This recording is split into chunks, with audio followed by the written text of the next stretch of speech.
Breaking news చూస్తున్నాం. గుంటూరు జిల్లా పిడుగురాలలో కొద్దిసేపటి క్రితం భూకంపం సంభవించింది.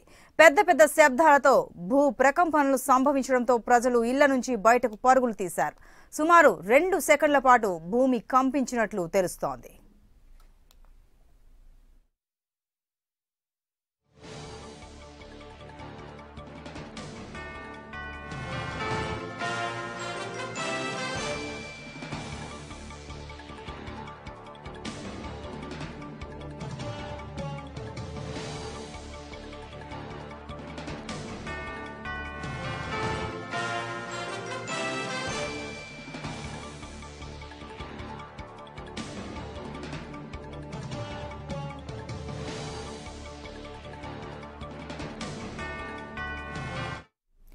గుంటూరు జిల్లా పిడుగురాలలో కొద్దిసేపటి క్రితం భూకంపం సంభవించింది. పెద్ద పెద్ద శబ్దాలతో భూ ప్రకంపనలు సంభవించడంతో ప్రజలు ఇళ్ల నుంచి బయటకు పరుగులు తీశారు. సుమారు 2 సెకండ్ల పాటు భూమి కంపించినట్లు తెలుస్తోంది. పూర్తి సమాచారం మా ప్రతినిధి సాంబశివరావు ఫోన్లో అందిస్తారు.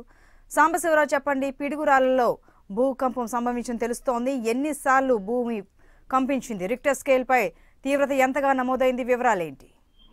సంతోషి, మొత్తంగా పిడుగురాల్లో, గుంటూరు జిల్లా పిడుగురాల్లో 2 సార్లుగా భూమి కంపించింది. అయితే 15 నిమిషాల వ్యవధిలోనే 2 సార్లుగా కంపించడంతో ఒక్కసారిగా భయాందోళనకు గురైనటువంటి ప్రజలు ఒక్కసారిగా అక్కడ నుంచి ఆ పరుగులు తీసినటువంటి పరిస్థితి నెలకొందని చెప్పుకోవచ్చు. ఎందుకంటే మొట్టమొదటిసారి ఎప్పుడైతే గుంటూరు జిల్లాలో పిడుగురాల్లో ఎప్పటి వరకు అటువంటి పరిస్థితి ఎప్పుడూ లేదు. అయితే మొత్తంగా ఇప్పుడు ఈ గంట వ్యవధిలోనే 2 సార్లు కూడా ఒక్కసారిగా 2 సెకండ్ల పాటు భూమి కంపించడంతో అదేవిధంగా మొత్తంగా ఒక్కసారిగా ప్రజలందరూ కూడా భయాందోళన చెందారు. ఒక భూమి కంపించడంతో ఒక్కసారిగా ఇంట్లో ఉన్నటువంటి సామాన్లు కావచ్చు, అదంతా కూడా ఒక్కసారి కంపించడంతో ఉలిక్కిపడ్డారు ప్రజలంతా కూడా.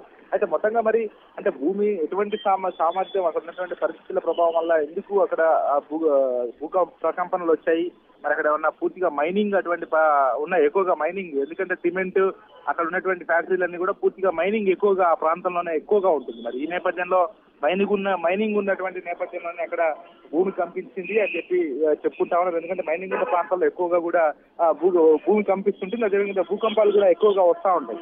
మరి ఇటువంటి తరుణంలో అక్కడ ఉన్నట్టు ఆ పరిస్థితులు అక్కడ ఉన్న నేపథ్యంలోనే అక్కడ ఏమన్నా భూకంపం వచ్చిందా లేకపోతే అనే కోణంలో కూడా ప్రస్తుతం ఆ అక్కడ ఉన్నటువంటి ప్రజలు భయాందోళనకు గురవుతున్నారు. మొత్తంగా మరి అక్కడ భూమి కంపించడాన్ని బట్టి ఎంత నమోదైంది అనే దానిపై ప్రస్తుతం అధికారులు అక్కడ చేరుకొని పూర్తిగా కూడా దానికి సంబంధించి ప్రకంపనలకు సంబంధించి విచారణ, మొత్తంగా అక్కడ ఉన్నటువంటి ఆధారాలు సేకరించే పనిలో పడ్డారు. Santosh. Right Sambasivarao, thank you.